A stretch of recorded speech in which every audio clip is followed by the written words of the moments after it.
Bonjour Bruno, félicitations pour ta course, merci. Bah voilà, on voulait juste savoir ton ressenti par rapport à la course. On sait déjà que tu utilises toi un cardio polar pour les entraînements.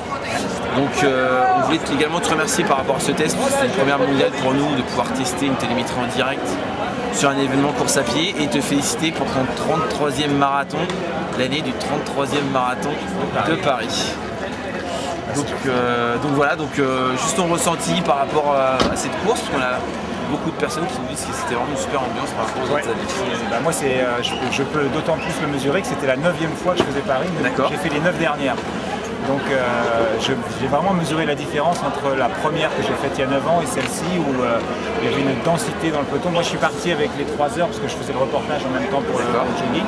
Je suis parti avec les 3 heures et je me suis laissé glisser petit à petit. Il n'y a jamais de trou. Alors qu'il y a encore 10 ans, il y avait des moments où c'était assez élargi le peloton. Là c'est dense d'un bout à l'autre. Même sur la fin où j'avais arrêté de faire des photos, je voulais remonter un peu, c'était pas possible tellement il y avait de monde. D'accord. Il y a vraiment un gros succès de participation.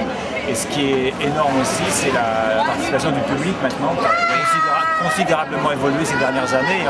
Et cette année encore plus que l'année dernière. Il y a du monde quasiment partout maintenant. D'accord. Il n'y a que le bois de Vincennes où il reste un peu déserté, mais sinon tout le reste du temps il y a du monde.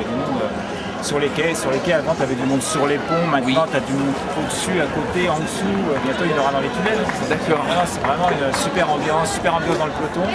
Et puis moi je me lasse pas de cette course, je trouve que je le dis et je le répète, c'est le plus beau marathon du monde quand même, quand on voit tout ce qui nous donne à voir sur le parcours.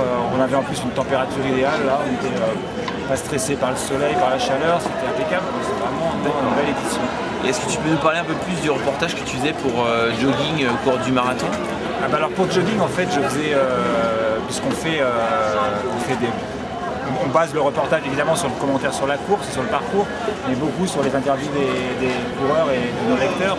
Donc il y avait beaucoup de témoignages à l'arrivée et moi je faisais des témoignages au cours de l'épreuve. Donc des moments clés on va dire, mais 10 km, c'est pas vraiment un moment clé, tout va bien en général. Après c'était au semi et puis après au pied du mur comme on dit. D'accord. 30-32e là des gens qui coincent un peu ou alors des gens qui vont très bien parce qu'ils sont bien préparés. D'accord. C'était ça. Très bien. Je te remercie. Bonne récupération. Merci. Et à bientôt alors.